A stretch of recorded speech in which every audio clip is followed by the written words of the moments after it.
académicos de estudios interculturales y el de actores sociales y disciplinas académicas, ambos suscritos al Instituto de Investigaciones en Educación, que por cierto está cumpliendo 50 años de su creación aquí en la Universidad Veracruzana. Y pues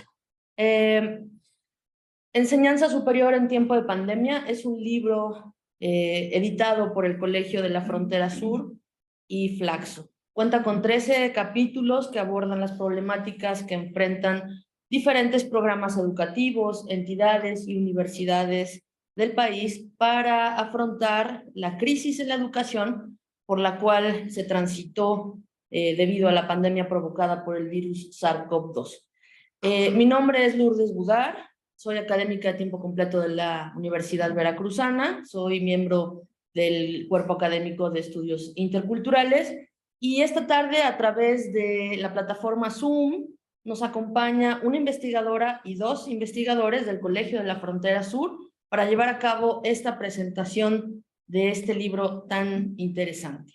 Doy la bienvenida, en primer lugar, al doctor Antonio Saldívar Moreno, quien realizó estudios de geografía en la Universidad Nacional Autónoma de México y se doctoró en Comunicación, Cultura y Educación por la Universidad de Salamanca, en España. Es investigador titular y docente del Grupo Académico Procesos Culturales y Construcción Social de Alternativas en el Departamento de Sociedad y Cultura de Ecosur. Es especialista en metodologías participativas y sus campos de investigación abarcan los temas de educación intercultural, sistematización y evaluación de procesos educativos, educación e innovación social, participación social y desarrollo, desarrollo comunitario, educación ambiental y educación en valores. Sin más, le doy la palabra para que nos cuente acerca de este libro. Adelante. Hola, ¿qué tal? Muy buenas tardes a todos, a todas. Pues les agradezco mucho esta oportunidad de poder hacer la presentación de este libro.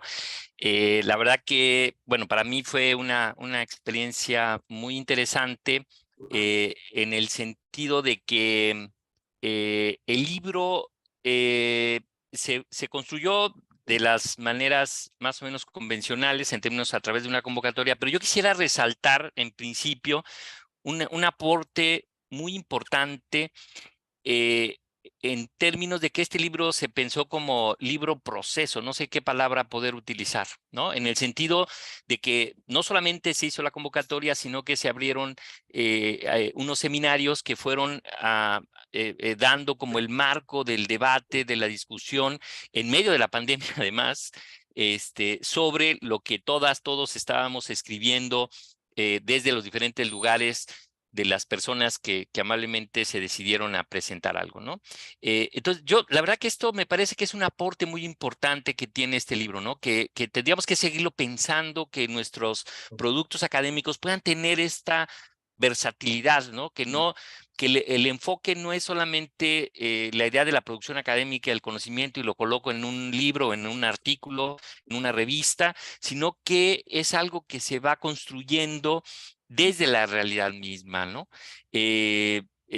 Luego, también, la verdad que no sé, igual ya Abraham o Dora o Sergio me aclararán, nos pidieron videos en los que hacemos una presentación de cada uno de los capítulos, y entonces a mí me parece que este libro entonces tiene también ese aporte de haberse propuesto diferentes maneras de comunicar y de estar en diálogo y de estar en debate sobre un tema que a todos nos atravesó y que fue uno de los retos pues más grandes en términos del ámbito de lo educativo, de cómo transitábamos de nuestras vidas cómodas y tranquilas a lo virtual y nos movió, nos sacudió a todos en muchos aspectos, ¿no? Entonces yo es lo primero que quería resaltar, ¿no? Y en ese sentido, pues les animo no solamente a ver el libro, sino entiendo que están ahí los links para ver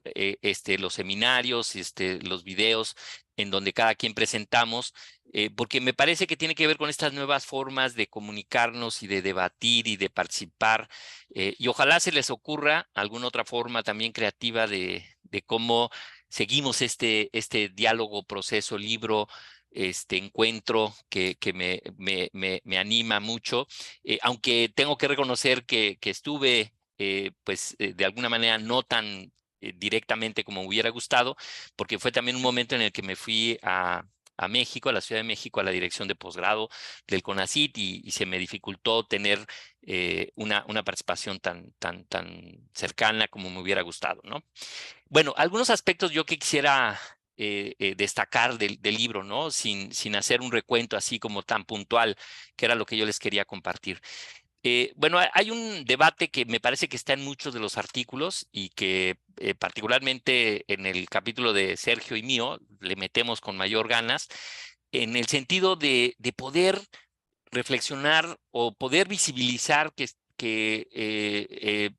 antes de la pandemia y después de la pandemia y ahora estamos en una crisis de la educación, ¿no? Y que entonces estamos ante un reto muy complejo y que la pandemia de alguna manera nos ayudó a mostrar que digamos que es parte del debate en muchos de los artículos, de transitar, digamos, de lo presencial a lo virtual como una simple, pues no sé, cambio, así como sí, un cambio que se da por alguna circunstancia que se tiene que hacer, era como muy simple, ¿no? Y entonces muchos de los textos muestran toda la complejidad de haber hecho esta transición y de la lamentable situación de lo que ya veníamos arrastrando como crisis de la educación presencial hacia ahora un reto mucho más complejo de cómo le entrábamos a lo presencial, ¿no? En el sentido, por ejemplo, de manera muy concreta, que también lo narran varios de los artículos, el tema de las desigualdades entre las y los estudiantes para enfrentar la conectividad y las condiciones de sus equipos y dispositivos para ser parte de los procesos educativos, ¿no? Ese es un elemento que es muy importante digo, yo sé que muchas universidades y centros de investigación lo fueron reconociendo, ¿no? Pero como que de repente, insisto, este cambio automático no visibilizaba ese tipo de situaciones, ¿no? Entonces ahí tenían, pues esto, estudiantes de que desde su celular teniendo que tratar de leer las presentaciones de PowerPoint o yéndose al cerro para ver si tenían conexión. Entonces nos abre todo un tema de las desigualdades que ahora tienen una configuración distinta de cómo se tenían en lo presencial, ¿no? Y que nos lleva pues a eso, ¿no? A debatir, a discutir eh, cómo pues seguimos en un mundo profundamente desigual y en una crisis sistémica en el ámbito educativo que tenemos que seguir trabajando, ¿no? Otro tema que de alguna manera me parece también relevante en términos de lo que se está discutiendo en el libro, pues fue el abandono de muchas personas, niños, niñas, jóvenes, docentes, ¿no? De las escuelas por la incapacidad de conectarse o participar o sentirse incluidos en los procesos que se implementaron, ¿no? Este, ahí hay algunos datos que muestran, ¿no? Y que, bueno, también después a mí me tocó en una plática con el mismo subsecretario, en donde los datos de abandono escolar fueron muy altos, ¿no? Y de repente, pues, no lo visibilizábamos o no lo tenemos claro. Las implicaciones que tuvo esto, ¿no? Bueno, ya lo mencionamos, pero también estos problemas de brechas de género, de inclusión cultural y las brechas digitales como elementos que antes no estaban presentes, ¿no?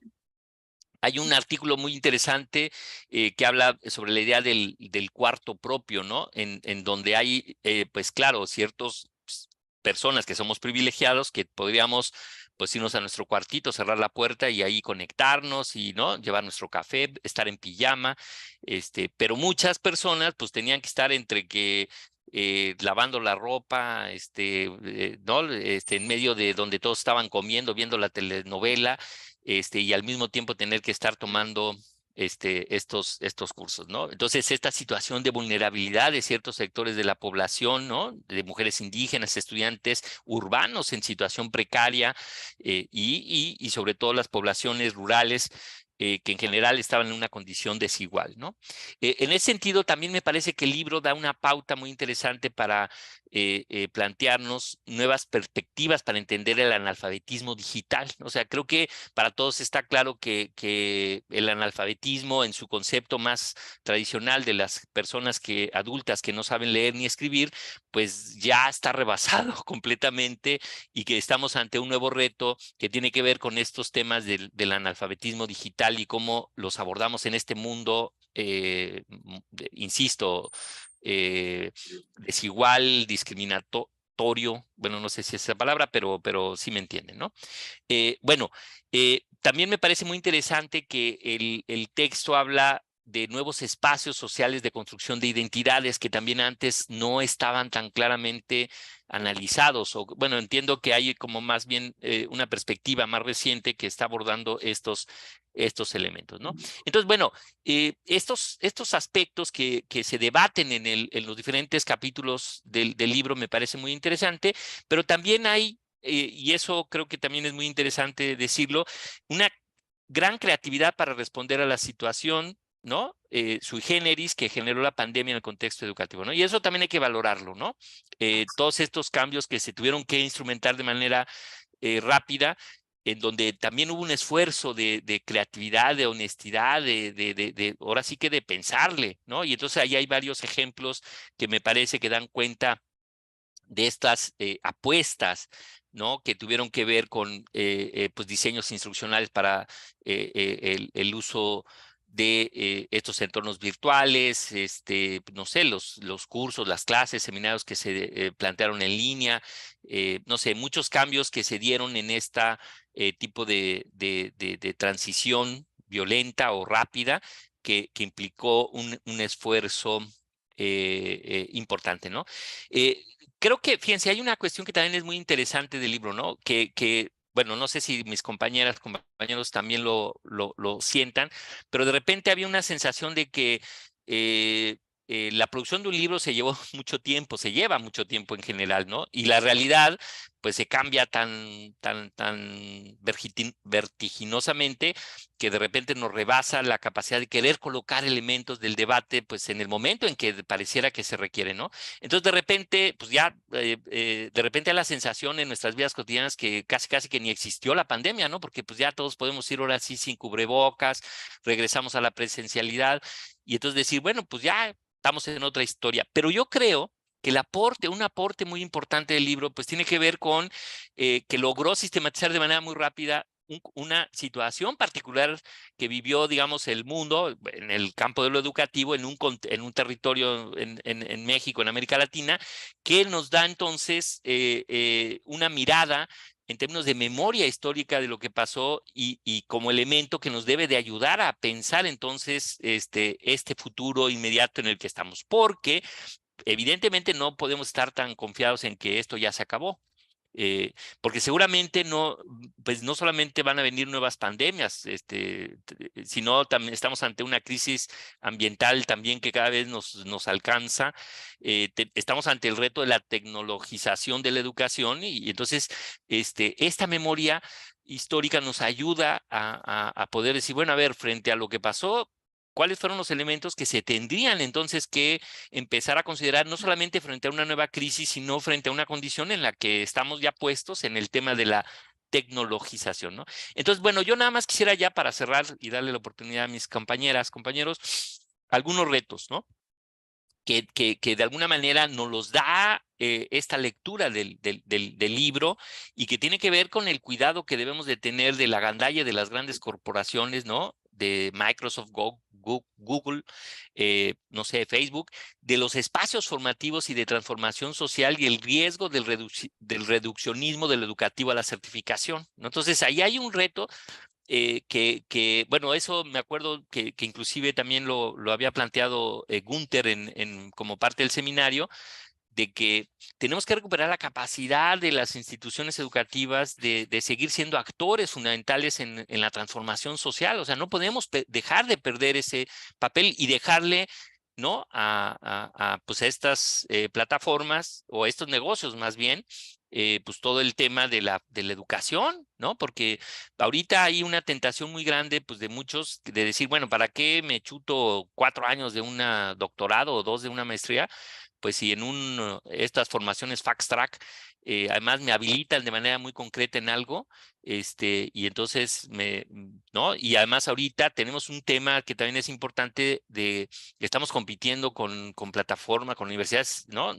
Seguramente a todos nos llegan en nuestros celulares así, te puedes formar no sé, en estas universidades famosas en Estados Unidos o en Inglaterra, en Oxford, ¿no? En un curso sobre entonces, aguas, tenemos que seguir debatiendo sobre estos cambios que se están dando, les digo, ya post pandemia, pero que nos da el marco de las reflexiones tan interesantes que hay en los diferentes libros, ¿no?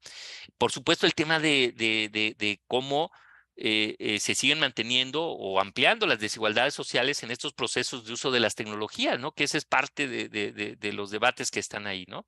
La tentación de la simplificación educativa en línea, que también es una tentación para los gobiernos de los estados, ¿no? Decir, pues, ¿para qué? Bueno, por ahí se señala de lo que fue la experiencia de esta educación por la teleeducación, ¿no? Las telesecundarias, por ejemplo, ¿no? Y entonces, pues también van a decir, pues, ¿para qué queremos maestros que además van a hacer marchas y van a hacer huelgas y si pues lo podemos resolver con este tipo de plataforma? Entonces también ahí hay un debate que me parece muy importante, ¿no? Y el último es el tema de la individualización educativa y la desvinculación de la realidad como aspectos que tenemos que resolver en estos nuevos ámbitos de formación, ¿no? Entonces, bueno, yo lo dejaría ahí y igual podríamos regresar ahí con algunos otros elementos y debates que son muy sugerentes en este libro. Muchísimas gracias. Muchas gracias, doctor Saldívar. Claro que sí, ahorita regresamos a seguir comentando porque es bien interesante el tema. Doy la bienvenida a la doctora Doraelia Ramos Muñoz, quien es ingeniera industrial de formación y cuenta con un doctorado en Ecología y Desarrollo Sustentable de Ecosur. Ha realizado investigación en México y Guatemala y su trabajo docente en países como México, Guatemala, Alemania y Finlandia. Sus líneas de investigación abarcan temas acerca del trabajo femenino, el patrimonio, la industria de hidrocarburos, la pesca artesanal y tecnologías de la información. Es especialista en temáticas que giran en torno a las consecuencias sociales de la ciencia y la tecnología, al cambio social, al trabajo femenino y a las metodologías participativas. Adelante, doctora, por favor. Hola, ¿qué tal? Buenos días. Bueno, no son todavía días, ya son más de buenos días allá en México y les saludo desde Finlandia. Entonces estoy en un país que decidió que había diferentes tipos de educación y tuvo diferentes acciones en aspectos educativos ante la pandemia. Mientras que los niños de la primaria y las niñas de la primaria estuvieron 2 meses sin clases, las personas que van a la universidad estuvieron 2 años y medio sin clases presenciales, ¿sí? Esto te da una muestra de cómo un país decide que no toda la educación es igual y que no todos los diferentes ámbitos necesitamos o tenemos o podemos articularnos de igual manera. Dicho esto, voy a hacer hincapié en 2 asuntos relacionados con el libro. El primero es que es un libro que trató de justamente separar el ámbito educativo superior, ¿sí? O sea, es un libro que claramente lo pensamos diciendo, sí, hay 1000 asuntos en la educación primaria, en el kinder, en la secundaria, o sea, en fin, en diferentes momentos educativos, pero específicamente yo creo que este es uno de esos asuntos muy trascendentes. La siguiente cosa que quiero hacer como énfasis en términos de este libro es decirles que durante la producción, digamos, del libro, nos quedó claro que teníamos que partir de reconocer y tener una capacidad de crítica sobre la misma academia y las universidades. O sea, sin duda tenemos que partir desde una condición casi de humildad, porque la realidad, los estudiantes, las condiciones digitales, las diferencias entre este democrático salón a nivel de educación superior Y esta condición de individualización educativa y donde muchas veces no hay ni las condiciones tecnológicas, ni de espacio, ni mucho menos, nos tiene que llevar a una discusión acerca de qué tan útil es la educación superior, qué tan útil fue en un momento como en el que pasamos a partir de la pandemia. En realidad nos necesita la sociedad así presencialmente, o lo podemos hacer de una manera digital, o tenemos que ir hacia un ambiente híbrido. Yo creo que son cuestiones que en varios de los apartados del documento fueron planteadas, y me parece que al final en ese sentido se construye con diferentes matices y retazos, se construye un libro que nos hace reflexionar sobre este tema. Y el último aspecto que quiero enfatizar es la enorme diferencia en la manera en la que las mujeres estudiantes, las mujeres profesoras, las mujeres que están en diferentes ámbitos y que participan en la educación superior, tuvieron que actuar y cómo lo hicieron los hombres. Porque hay una clara diferenciación entre condiciones, y claro, hay asuntos etarios también, por supuesto, ¿sí? Mujeres que están en época de crianza, que justamente son muchas mujeres quienes están en este momento haciendo la educación superior o viviendo como docentes, fueron mujeres que fueron trastocadas en varias condiciones, y quizá hay que reconocer que mucho de la dinámica laboral de cuidados se sumó a un desgaste físico y emocional, y me parece que tendríamos que revisar qué nos va a pasar en un futuro y cómo lo pudimos resolver o qué tan fácil fue resolverlo. Voy a terminar diciendo que de todos los capítulos del libro, es decir, ya no voy a puntualizar sobre el libro, sino nada más voy a hacer un par de comentarios sobre uno de los capítulos, es un capítulo acerca de gamificar, ¿sí? Y yo no sé quién esta semana jugó un juego, ¿sí? No sé quién en su celular, pero lo cierto es que si hiciera esta misma pregunta en un escenario de jóvenes de 22 años o de 19, tendría una respuesta muy diferente a la que tenemos la mayoría de los que estamos aquí. Y eso nos da una idea de las diferencias en términos de cómo utilizamos la tecnología y cómo podríamos enseñar a partir de la tecnología. Y eso, hay uno de los capítulos que me gusta en ese sentido, porque hace un ejercicio acerca de qué tanto podríamos educar con juegos, gamificando.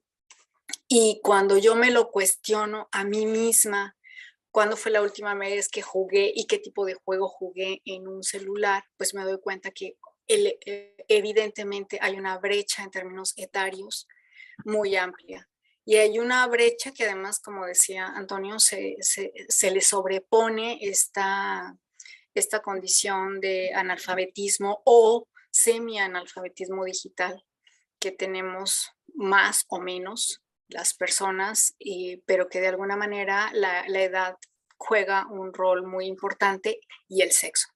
Porque es también, si bien es cierto que los hombres juegan más juegos, también habría que ver si usamos la tecnología de una manera diferente y si aprendemos de una manera diferente. Bueno, termino con esto.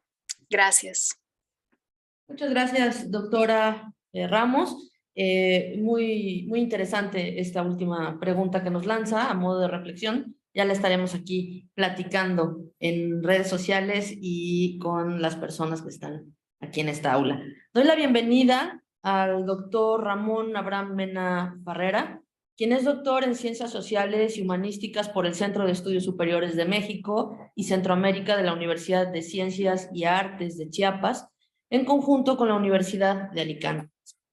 Actualmente se desempeña como técnico académico titular adscrito al Departamento de Sociedad, Cultura y Salud, y es responsable del Grupo Académico de Estudios de Género en Ecosur. Es miembro del Sistema Nacional de Investigadores y del Sistema Estatal de Investigadores de Chiapas.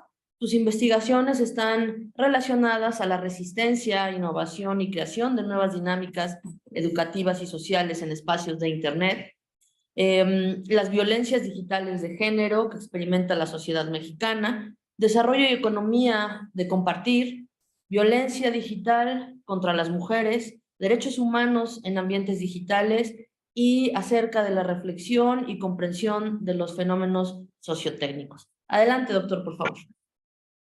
¿Qué tal? Muy buenas tardes. ¿Me escuchan bien? Sí, muy bien. Bueno, les saludo desde San Cristóbal de las Casas, un lugar en donde durante está a fuego cruzado y en donde hacen que los niños regresen a casa y regresen a conectarse a clases vía Teams, Zoom o lo que se pueda. En ese sentido, el repliegue que luego tienen algunas escuelas hacia los ambientes tecnológicos va a ser constante. Después de la pandemia llegarán otros fenómenos sociales y de salud que nos obligarán a regresar. Desde aquí les saludo. Lo primero que quiero decirles es que quiero agradecer y externar nuestro más profundo reconocimiento a toda la comunidad académica que durante el tiempo de pandemia no detuvo su labor de enseñanza e investigación en esos tiempos en donde se morían familiares, amigos, y en donde estos académicos que escriben este libro se dieron la oportunidad de observarnos introspectivamente en el ámbito de la educación superior en México. Y es que cuando los coordinadores pensamos el libro, detectamos algunos desafíos que la educación superior en particular tenía que analizar. Uno es la transición de la enseñanza en línea. Y es que durante muchas décadas, esa sensación de migrar algunos temas académicos a la educación usando medios tecnológicos era inminente. Sin embargo, la crisis de la pandemia nos obligó a replegarnos a los domicilios y desde ahí profesores, estudiantes, administrativos, directivos tuvieron ese desafío de cómo hacerle para que la población estudiantil siguiera su educación.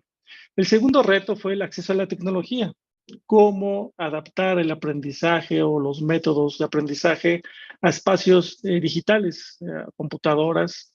Bueno, dejen de decirles que hay un artículo donde dice que ya nos brincamos. Hay una generación de individuos que ya no usan las computadoras, sino brincaron directamente a los celulares. Entonces, como dijo Toño, muchos estudiantes del Intercultural de San Cristóbal ven sus artículos y lo que le dejan leer pues, en una pantalla chiquitita, ¿no? Entonces tienen que abrir la letra, cerrar, abrir y cerrar. Entonces, ¿cómo accedemos a la tecnología, a los datos, a los celulares y sobre ellos participar en este tipo de aprendizajes en línea? Otro tema, otro reto que aborda el texto es la interacción y compromisos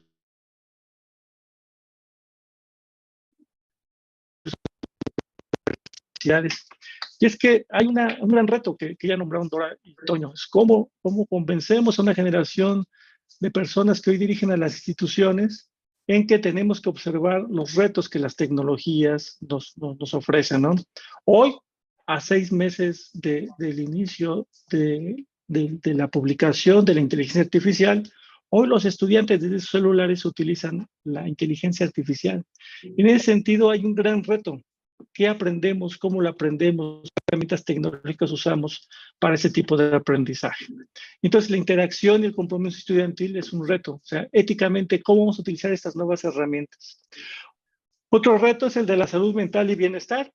El replegarnos a nuestros domicilios, el aislarnos físicamente del abrazo, de la mirada, por supuesto que implican un tema importante. Cuando regresamos a lo presencial, nos vimos más canosos, más viejos, más lentos. Y la pregunta es, ¿por qué? ¿Cómo nos afectó este repliegue a los domicilios? Y por último es el financiamiento. ¿Cómo vamos a financiar este tipo de educación a distancia en línea o estos sistemas híbridos? ¿Cómo vamos a hacer que las instituciones apoyen a los estudiantes de menos recursos para el acceso a redes, a técnicas, a softwares, y por supuesto a espacios en donde la titulación, la tesis, tenga todavía un sentido, ¿no? Muchos de los estudiantes que salieron del sistema educativo de la pandemia ya no regresarán, ¿no? Y encontrarán otras formas en donde adquirir conocimientos y aprendizajes. Bueno, esos 5 son los desafíos en donde el Colegio de la Frontera Sur y el Consejo Latinoamericano de Ciencias Sociales, en plena pandemia, alentaron 2 esfuerzos. El primero, como dijo Toño, la creación de varios seminarios institucionales. Uno de ellos fue el seminario académico Transformación de los Procesos de Educación Superior y de Posgrado, Innovación en Tiempos de Pandemia, así el título de grandote, que constó de 3 sesiones en las que participaron académicos y académicas reconocidas en el área de la educación y las tecnologías digitales en Latinoamérica. Este seminario obtuvo una audiencia de 4,400 visitas, personas que han visto el video o los 3 seminarios, las 3 sesiones del seminario. Y se inscribieron 470 personas para recibir una constancia de participación. La presencia de Günther Dietz de Alemania, de Amaranta Cornejo de México y de Estela Quintar de Argentina, logró una exposición de este complejo tema en la innovación y la transformación que deben de experimentar las instituciones de educación superior en México. Él nos pusieron retos impostergables, ¿no? Como lo dijo Dora, la pertinencia de la institución de educación superior para formalizar la academia, pero también para reflexionar sobre los problemas que la sociedad vive. Me recuerdo uno de los temas, ¿qué estamos haciendo en la academia para apoyar a las comunidades en la pandemia, ¿no? O sea, cómo se abrieron o cerraron las universidades y qué función social estas universidades tenían para mitigar el dolor, la enfermedad y la muerte de las personas que experimentaban la pandemia. El segundo esfuerzo de nosotras y nosotros fue abrir una convocatoria pública en donde llegaron cerca de 300 resúmenes, los cuales pues planteaban temas para escribir y alimentar el libro. De esas 300 resúmenes invitamos a 40 personas a enviar su capítulo en extenso. Solamente llegaron 20 y pasaron el proceso 13 capítulos.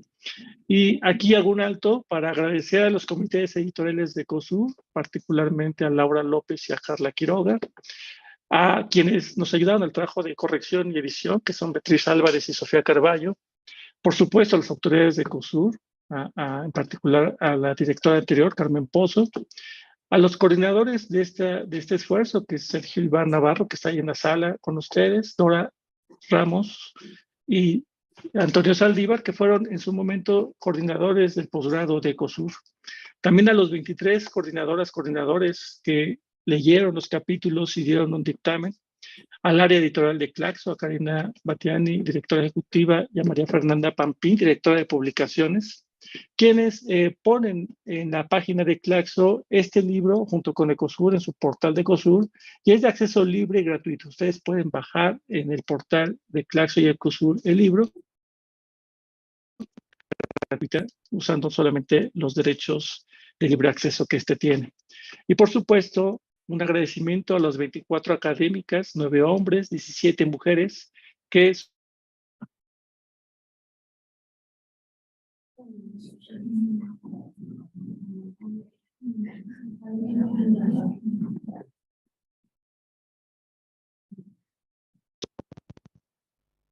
académica. La obra registra el testimonio y el compromiso de comunidades académicas y estudiantiles y que no detuvo su labor en estos tiempos tan complicados. 10 capítulos son de caracteres académicos y de divulgación de la ciencia y testimonial. Al igual que el libro anterior, pensamos que es importante este tipo de capítulos testimoniales porque nos dan la narración de los problemas que la academia sufrió en esos momentos.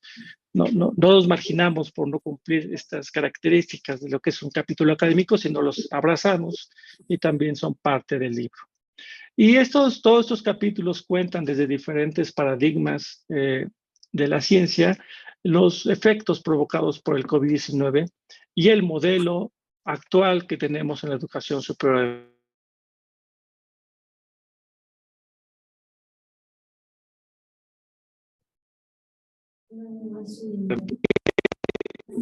Tanto las comunidades originarias, donde hay una universidad intercultural o con sus limitaciones, hasta las grandes universidades masificadas de México, experimentan problemas similares. Las y los acerca de los retos enfrentados para transformar la estructura, la organización educativa y la investigación, la cual tiene que reaccionar ante las contingencias. Ayer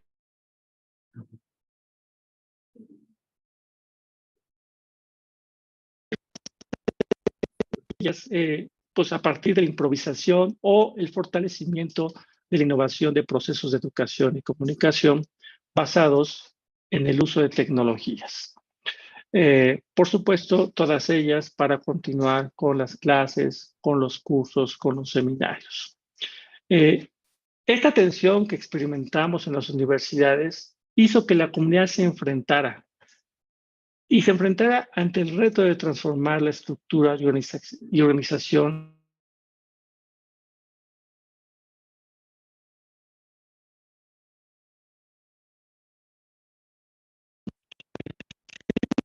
¿No me escuchan? Ya no me escuchan nada. Sí lo escuchamos. La transmisión en Facebook sigue y tiene los subtítulos, quiere decir que en Facebook sí se está escuchando. Aquí en la sala de momento como que se va y regresa, pero sí podemos seguir hemos seguido el hilo de los comentarios. Ok, Adelante. gracias. Y bueno, ese es el reto.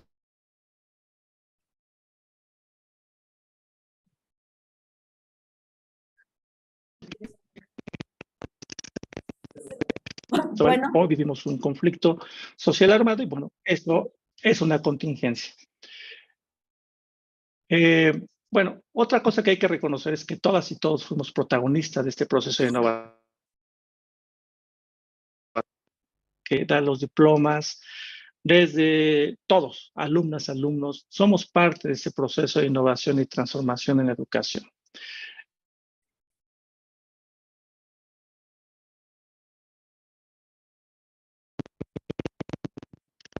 Pero también como espacio en donde todas y todos vamos a tener interacciones, como la que es o la que hoy experimentamos en esta presentación del libro. Voy a rápidamente, para terminar, voy a tomar un poco del prólogo de Amaranta Cornejo Hernández, que nos prologa el libro, y dice que este libro invita a quien lee el texto a posicionarse junto a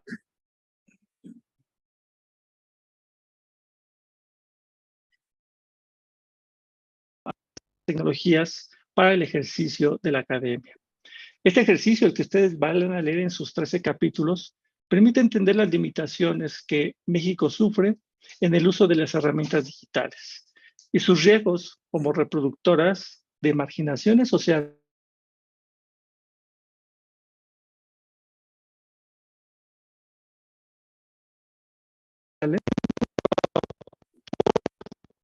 experiencias situadas y permite una profunda reflexión sobre la epistemia de la palabra innovación. ¿Qué es innovar?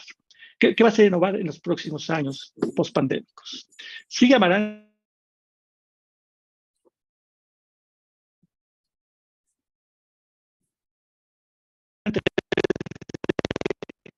el tecno-optimismo de aquellos que dicen la tecnología nos salvará y haremos espacios más democráticos, pero también ofrece posturas críticas en torno a la suficiencia de las herramientas y dispositivos digitales como facilitadores de la producción del conocimiento. De tal forma, ustedes observarán en los capítulos posiciones en donde analizan la velocidad de la mudanza hacia espacios digitales, el reconocimiento de estas como un elemento importante que deben de tener nuestras currículas, aportaciones pedagógicas o curriculares de estos primeros meses en donde hasta Ecosur permitió los exámenes de grado usando estos medios electrónicos. Y por otro lado, cómo la pandemia y su velocidad hizo que nosotros y nosotras estuvimos disponibles a este cambio de adaptación a otro tipo de entornos, hablando en entornos digitales que al momento en que lo habitamos resignifican pues qué es la tecnología para cada uno de nosotros en la vida cotidiana y también en nuestra instrucción académica. Otros capítulos analizan el despliegue del compromiso institucional en torno a los esfuerzos pedagógicos. O sea, hay instituciones que nos acompañaron, pero hay otros que nos dejaron flotando en el aire. Y por supuesto, hace una crítica muy importante a eso que mencionan algunos autores como la educación bancaria. Una vez que regresamos a las aulas y otra vez nos enfrentamos al docente, a la docente que nos avienta todo un choro armado, interesante, pero que termina siendo un gran discurso, cómo combatir ese viejo modelo de instrucción a la velocidad e inmediatez que nos ofrecen las tecnologías de información. Para terminar, quiero decirles que este es el primer libro de un proyecto editorial que inaugura la colección de Humanidades Digitales y Género de ECOSUR, la cual intentará presentar estudios que analizan de manera crítica los efectos de distintos fenómenos sociales y culturales en la incierta diversidad de los espacios sociotécnicos, abordando siempre distintos debates teóricos y metodológicos que la sociedad espera que tengamos desde la academia y que tendremos que sostener sobre la arena de lo digital desde México y desde Latinoamérica.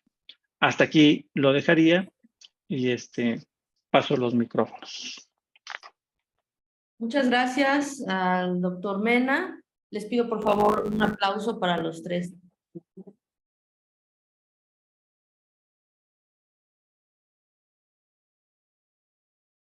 Bueno, pues como ellos lo mencionaron, pues a partir de marzo del 2020 el mundo cambió. Y el mundo cambió, se trastocaron todas nuestras realidades, se evidenciaron diferentes inequidades, diferentes violencias que ya estaban ahí, pero que no era tan fácil observarlas, mirarlas, incluso vivirlas, ¿no? Vivir lo que otras personas estaban viviendo. Y sin duda este libro es una gran experiencia que queda como un, pues yo me atrevería a decir hasta un anecdotario de las diferentes instituciones, de los diferentes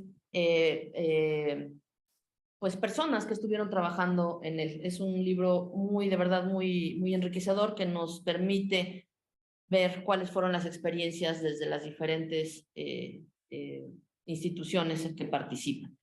Pues todos fuimos actores, así es que abro el momento para los comentarios, para la reflexión, así es que quien quiera participar, por favor, solamente levantar la mano.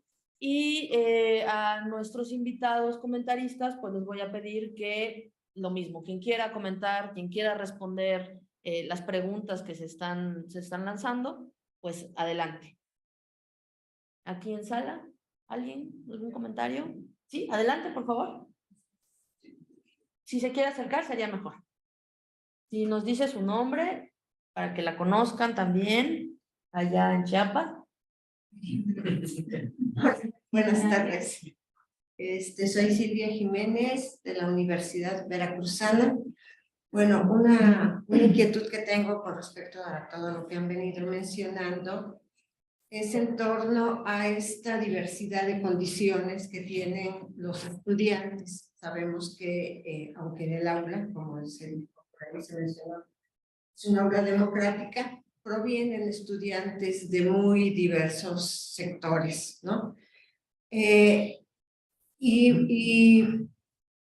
como que el gran reto, que también lo mencionaba ahorita el último comentarista, el reto es justamente cómo poder disminuir todas esas brechas que existen en distintos ámbitos, en lo económico, en lo social, en lo digital.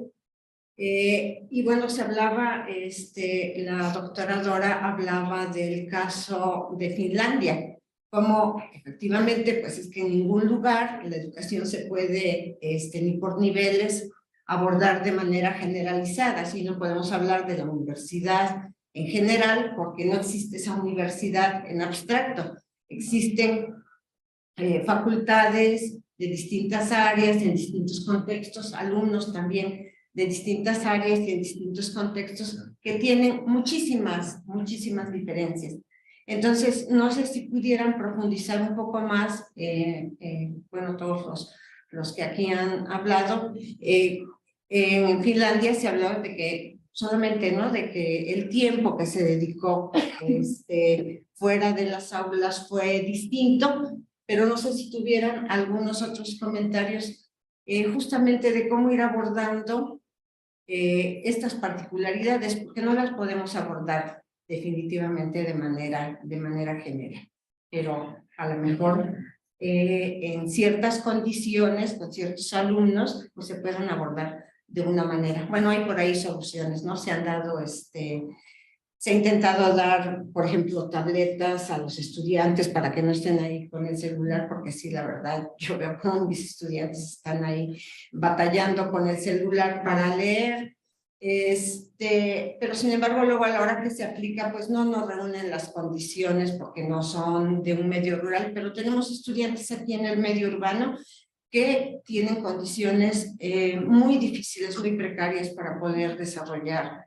su trabajo. Y bueno, los profesores por lo regular pensamos que están tan cómodamente como nosotros, ¿no?, en su cubículo o en un espacio de su casa con su conexión y con su máquina, pero eso no sucede con muchos estudiantes.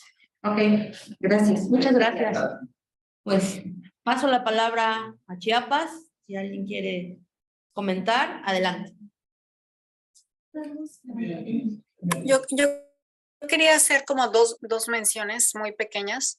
La primera es que a mí me parece que más que esperar que los estudiantes de educación superior, no estoy hablando de los de kindergarten o de secundaria o de educación media superior, pensar que en realidad van a tener una computadora y van a poder ver el artículo que yo les mando, y van a poderlo leer y van a poder hacer un análisis. O sea, a mí sí me parece que es realmente casi es una ilusión. A mí me da la impresión de que más bien tendríamos que reconocer que la mayoría de los estudiantes universitarios en este país, en este momento, y sobre todo en algunas regiones más que en otras, no tiene una computadora ni va a tener una computadora, ¿sí? Y esto es no solamente por un asunto de los precios de las computadoras, sino hasta el asunto de la inseguridad. O sea, ¿quién va a traer una computadora ahí? ¿Quién la va a llevar a sus clases? Y me voy a pasar 10 horas fuera de la... O sea, es decir, operativamente me parece que deberíamos de realmente reconocer y articular más con el celular varias cosas, pero también a aceptar lo interesante y lo importante que es el libro impreso, que son los manuales impresos. O sea, como que no tendríamos que tener tanto miedo a estar con algunas cosas del siglo XXI y otras con las del siglo XIX, ¿sí? Creo que eso nos podría hacer, o sea, hacer más amplios.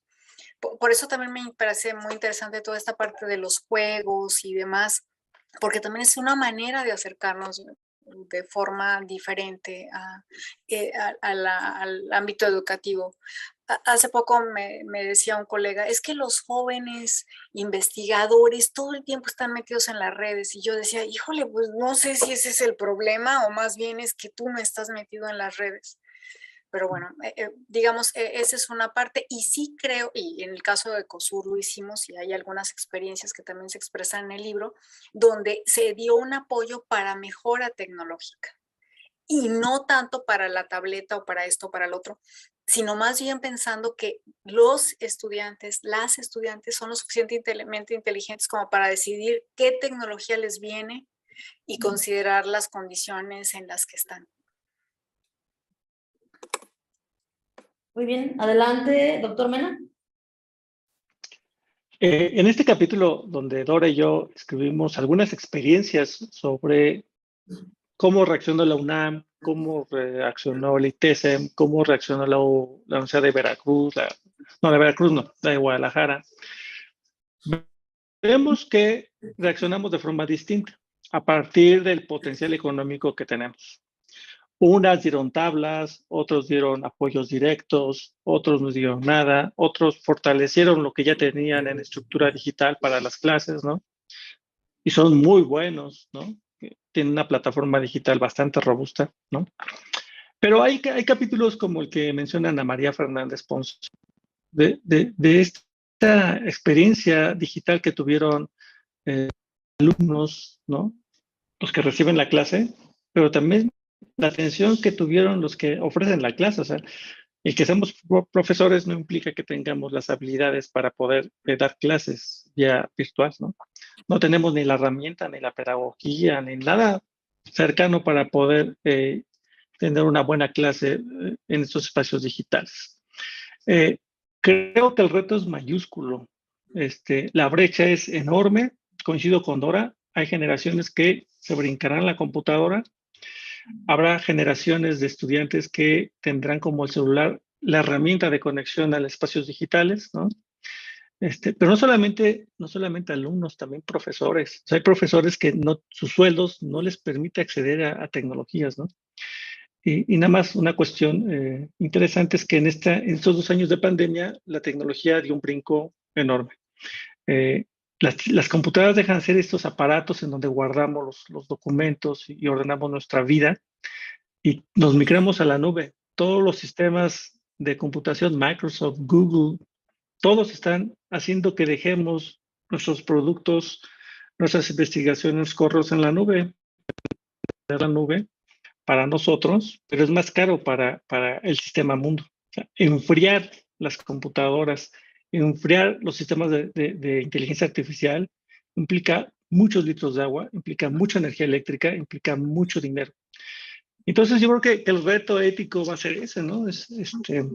¿Cómo le vamos a hacer como humanidad, como sistema educativo, para sobrevivir la catástrofe que implica mantener estos sistemas digitales y electrónicos en la actualidad? Cambio. Muy bien. Pues, ¿alguna otra pregunta? ¿Algún comentario aquí en sala?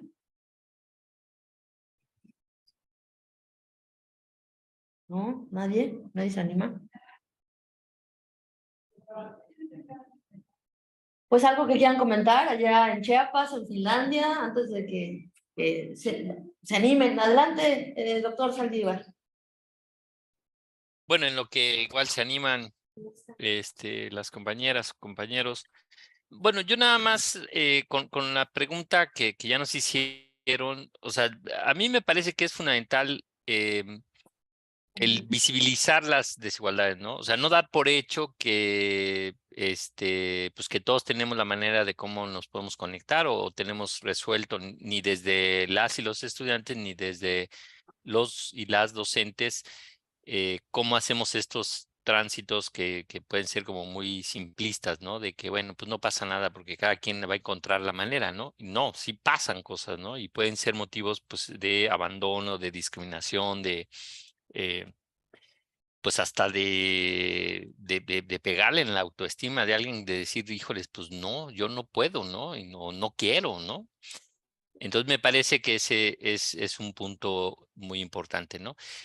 El otro que quería decir es que también agregar a esta responsabilidad ética que mencionaba Abraham, o sea, también la aspiración de que todos tengamos una computadora o que más o menos ya estamos cerca de tener un celular, bueno, no todos, pero una parte importante de la población, o sea, el impacto ambiental que también esto tiene, ¿no? Y bajo estas lógicas de obsolescencia programada, híjoles, también ahí nos mete en otro lío. Entonces yo creo que tenemos que también encontrar como otras maneras, ¿no? De cómo resolver este tema de las desigualdades, ¿no? A mí me parece que evidentemente es lo mismo con el tema de lo ambiental, ¿no? Como que quién asume la responsabilidad, pues como no es negocio, como no, como es responsabilidad de todos, se vuelve responsabilidad de nadie. Igual el tema de las desigualdades, pues quién, ¿no? Pues que se pongan a trabajar, o no sé, ¿no? Podría llegar así, pues es un problema de ellos, ¿no? Porque no se aplicaron cuando eran chiquitos o no sé. Entonces tendríamos que asumir que hay una responsabilidad social que ha generado tanto el impacto ambiental como este tema de las desigualdades, y tendríamos que encontrar maneras creativas de cómo lo podemos abordar, ¿no? Yo estaba pensando pues no sé, o sea, que en lo virtual también podríamos empezar a buscar, o sea, el tema está entre la individualización, digamos, ¿no? Cada quien desde su lugarcito, o también cómo encontramos maneras en que podemos estar en colectivo, ¿no? Asegurando ciertas condiciones para facilitar los procesos, ¿no? O sea, yo creo que hay, reitero, ¿no? Que el tema no es de que pues lo paso y ya lo resuelvo, no. Tendríamos que hacer como este ejercicio crítico, reflexivo de cómo el transformar las condiciones puede tener implicaciones para ciertas personas en términos de los procesos, y asegurar que se mantienen ciertos elementos que son fundamentales en los procesos de formación y educativos, ¿no? Cambio. Muchas gracias. Pues alguien en sala, aquí. ¿Alguien? Adelante.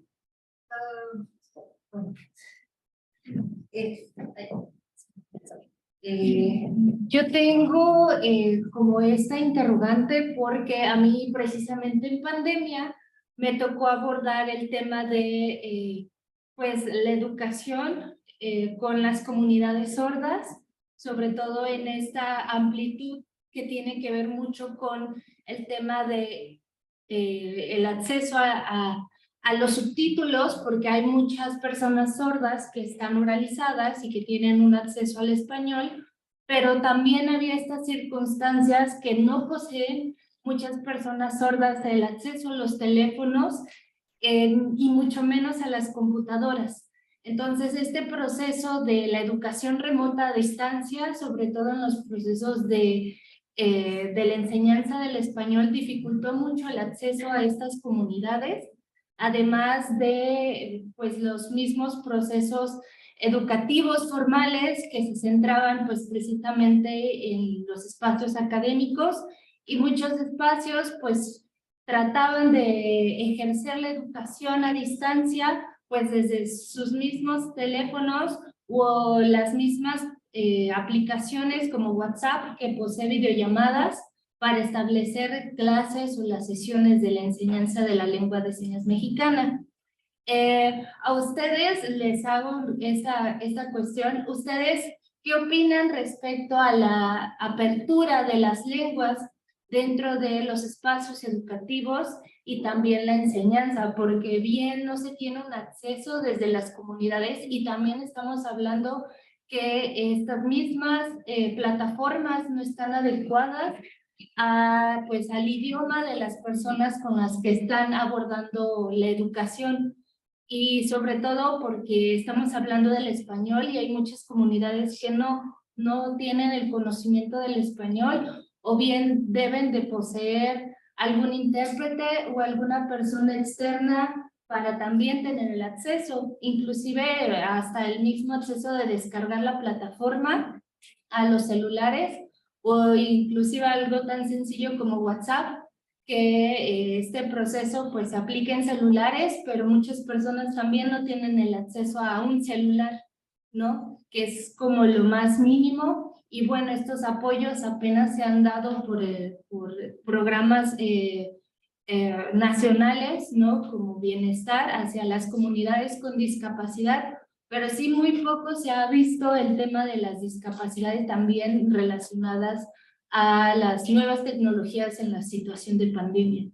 Entonces, ¿ustedes qué opinan al respecto? O si han abordado un poquito sobre la apertura de estas plataformas, porque si bien hablar de los temas de la educación en pandemia, también es hablar desde las plataformas y la accesibilidad a ellas. Gracias. Gracias. Chiapas, ¿qué nos dicen? Finlandia. Adelante, doctor Méndez. Hay ya estudios en donde están mencionando que los apoyos que este gobierno ha tenido para los estudiantes y las personas con alguna discapacidad son usadas por ellos para la compra de tecnología. Entonces, ese es un dato, ¿no? O sea, uso mi apoyo para comprar tecnología y mantener la tecnología conectada a la red, entre otros muchas necesidades que la gente tiene. Entonces están invirtiendo, gastando, porque la tecnología no solamente es para la educación, o sea, en la pandemia lo que aprendimos es que en el artefacto tecnológico vamos a encontrar educación, empleo, esparcimiento, diversión y otros muchos temas de todo tipo. Entonces, el instrumento, el aparato, ustedes cuando ven a un alumno en clase, no saben en cuál de las dimensiones está. Puede estar en todas al mismo tiempo o puede estar escuchando a ustedes y siguiendo algún artículo. O hay profesores que ya son expuestos por los alumnos porque lo que damos como clase pues, se contraponen a alguna posición y los alumnos están constantemente viendo si esto que nos dice el profesor es verdad o nos está tirando un chorro. Y eso sí crea verdaderos campos de batalla en los salones. Entonces los alumnos están aprendiendo recursos cada vez más chidos. En la Universidad Intercultural de Chiapas, lo que sé es que hay alumnos que intentan, hay plataformas en donde hay que alimentar las bibliotecas en lenguas, ¿no? Entonces, ese es un trabajo que hay que hacer. O sea, el humano tiene que alimentar estas bibliotecas u otros, ¿no? De texto pueda ir haciendo la traducción simultánea. Y esto sí los días, ¿no? Entonces, cuestión, si queremos tener bibliotecas cada vez más robustas, sería interesante seguir alimentando estas bibliotecas para que la gente las pueda descargar y pueda hacer traducciones cada vez más exactas. Y por último, yo creo que el uso de tecnología alejó a un sector de la población de la violencia, o sea, ya no tuve que verme violenta en el salón de clases o en el trabajo. Hay un sector de la población que tuvo acceso a otro tipo de información y tuvo acceso a la traducción simultánea de algunos sistemas. Y tuvo también, por supuesto, es mucho más barato a veces conectarse, a veces es más barato conectarse a desplazarme a las ciudades y pagar mi renta. Entonces, esa cantidad de dinero que se gastan los jóvenes que viven en las ciudades, pues ya no existió. O sea, tenía que mantener al celular, ¿no? Pero la implicación social que esto tiene a veces aún no está analizada. Yo creo que si hiciéramos un libro parte 2, tendremos que empezar a reflexionar pues todas estas todas las causas y todas las broncas que este tipo de conexiones trae para la academia. Cambio. Gracias. Pues ya dijo el público de parte 2 del libro. Será muy interesante. No sé si alguien más, el doctor Saldívar, la doctora Ramos, quieren hacer algún otro comentario. No, yo solamente quisiera invitarles a pensar, realmente tenemos en México una serie de desigualdades en tantos diferentes ámbitos, o sea, desigualdades y son capas que se sobreponen en muy buena medida y algunas actúan sumándose, pero otras hacen el proceso exponencialmente diferente. Y entonces tengo la sensación de que al final un elemento como la educación, y además una educación no presencial, híjole, es simplemente o sea, se recibió todas estas desigualdades y la verdad es que es muy difícil el poder brindar alternativas. Yo lo que sí siento, y eso es, voy a terminar con lo mismo casi con lo que empecé, es que hay que reconocerlo desde una perspectiva desde la humildad, ¿sí? O sea, hay que reconocer esto está más allá de lo que hemos podido imaginar. No lo estamos haciendo todo bien, estamos haciendo algunas cosas bien, algunas otras no. Ni siquiera a veces podemos evaluar cuáles han salido mejor que otras. Pero, sin embargo, tenemos que seguir pensando en fórmulas para que al final los dos componentes principales educativos, hay intermediarios, ¿no? Pero los dos componentes principales educativos, que es el estudiantado y la gente que practica la docencia, tengan esta capacidad de entender y de superar las dificultades tecnológicas, en este caso, pero las otras múltiples dificultades. Y de nuevo, yo hoy en día estoy más convencida que nunca de que hay una magia democratizadora en los salones. Son maravillosos los salones. Nunca pensé decir esto, pero hoy en día estoy convencida. Las bibliotecas también, pero esas ya lo sabía desde antes. Ahora estoy más con los salones. Muchas gracias, doctor. Pues, ¿alguien más aquí? Sí, adelante, por favor, Sergio. Yo brevemente, igual para agradecerles a Toño, a Dora, a Abraham, el tiempo que se dieron para estar presentes este día en la presentación del libro, de nuestro libro. Me siento también parte de este libro.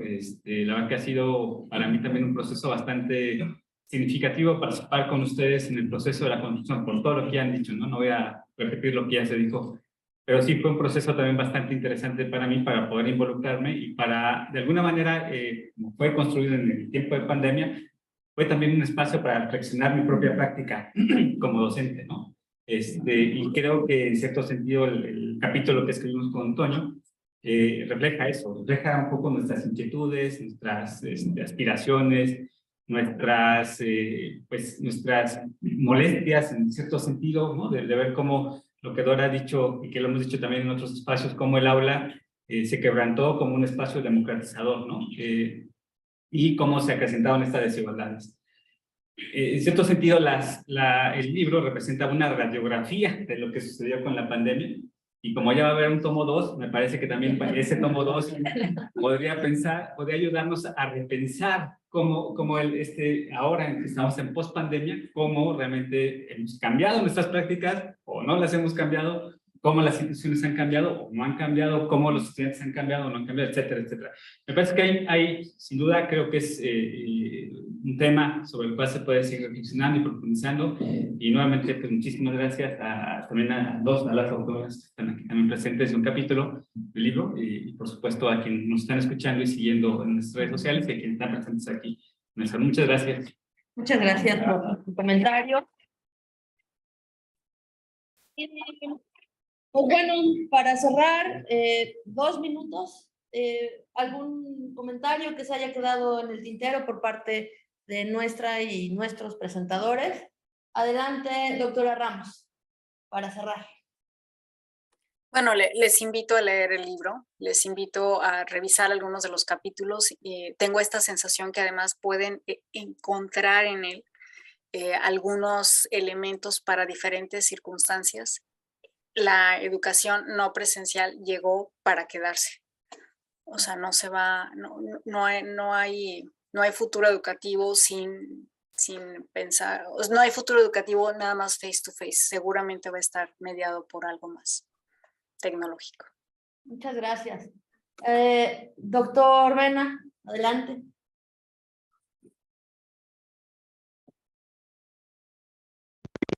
Los invito a que descarguen el libro en forma gratuita, que lo pasen por WhatsApp y por Twitter y por todas esas redes. Lo pueden cargar en su celular sin problemas. Dentro del prólogo, me parece, la sesión del seminario, les invito a que le den clic y entren al seminario vía YouTube. Son 3 seminarios fabulosos, ¿no? Reflexionados en el pleno ojo del huracán, o sea, en plena pandemia. Quedaron grabadas ahí nuestros miedos, nuestros retos, nuestras reflexiones. Cada uno de quien coordinó, Sergio, Toño, Dora y yo, y tu servidor, conversamos con estos académicos, ¿no? Con las académicas, y expresamos nuestros miedos, nuestras dudas, y ahí quedaron como un material histórico del momento en el que el mundo se lo estaba cargando el COVID. Gracias a Toño, Dora y Sergio, les mando un abrazo y un beso. Cambio. Gracias. Doctor Saldívar. Bueno, pues también un agradecimiento a todas las personas que hicieron posible esta experiencia, no más que este documento.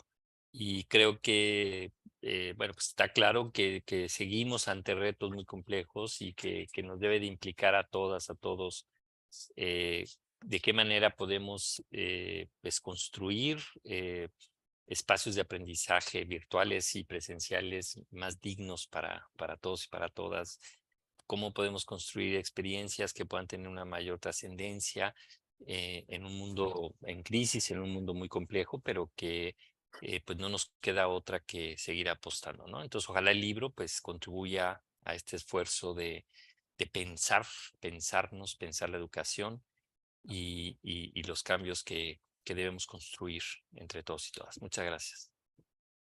Bueno, pues muchas gracias, les agradecemos mucho. Gracias por dejarnos visitar Chiapas, aunque sea virtualmente, Finlandia, y pues ustedes aquí en Jalapa. Muchísimas gracias a todas y todos que nos acompañan esta tarde.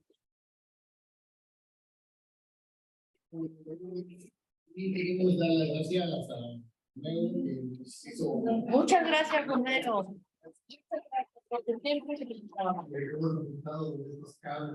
Sí, sin su ayuda sería imposible.